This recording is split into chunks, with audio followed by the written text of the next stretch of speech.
Ya, pemirsa, PT PP Persero Tbk membangun proyek apartemen di Bogor, Jawa Barat dengan nilai kontrak 1,29 triliun rupiah.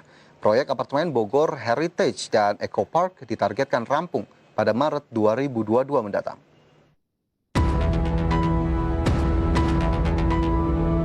Dikutip dari berbagai sumber, Direktur Operasi 1 PT PP Anton Satyo Hendratmo dalam keterangan tertulis mengatakan PT PP Persero Tbk akan menyelesaikan pekerjaan pembangunan proyek apartemen Bogor Heritage sesuai dengan waktu yang telah disepakati bersama dan akan rampung pada Maret 2022 mendatang.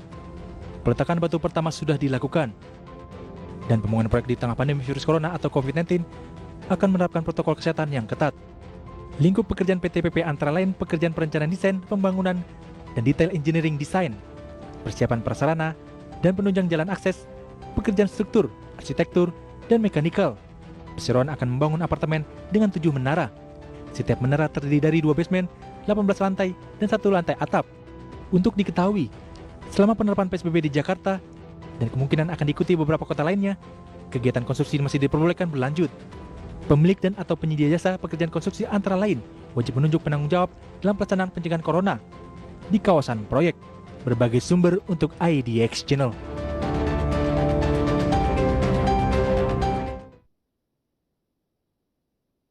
Ya, pemirsa, lantas bagaimana dengan pergerakan saham dari PT PP dan juga kondisi fundamental terkini dari salah satu emiten konstruksi ini atau PT PP? Langsung saja kita ke informasi berikutnya, pemirsa, terkait pergerakan harga saham dari PT PP, terutama dalam perdagangan di hari ini. Di mana saham PT PP bergerak di level Rp900 per saham pada pukul 9 pagi tadi, sementara bergerak mengalami penurunan ke posisi Rp895, Rp885, dan pada pembukaan di sesi kedua PT PP bergerak di posisi Rp885 per saham. Sementara itu, selain pergerakan dalam satu hari, dalam 6 bulan terakhir, kita coba lihat bersama, PT PP juga mengalami pergerakan yang cukup fluktuatif, di mana pada Januari 2020 saham PT PP mampu bertahan di level Rp1.610 per saham, namun perlahan-lahan mengalami koreksi, di mana pada bulan Februari saham PT PP harus turun ke 1380, kemudian berlanjut ke 1120 dan bahkan jatuh lebih dalam pasca pandemi corona atau kasus COVID-19 pertama diumumkan di Indonesia, di mana pada April saham PT PP ke level Rp515 per saham. Dan sejak April saham PT PP masih belum bisa bergerak terlalu jauh, di mana pada Mei saham PT PP hanya mampu naik ke level Rp630 per saham, kemudian secara bertahap melanjutkan penguatan ke level 740 pada Juni, 880 pada awal Juli 2020, dan dalam 2 bulan terakhir pada Agustus 2020 saham PT PP mampu menguat ke posisi Rp910 per saham, dan pada 14 September hingga pembukaan di sesi kedua saham PT PP bergerak ke level Rp885.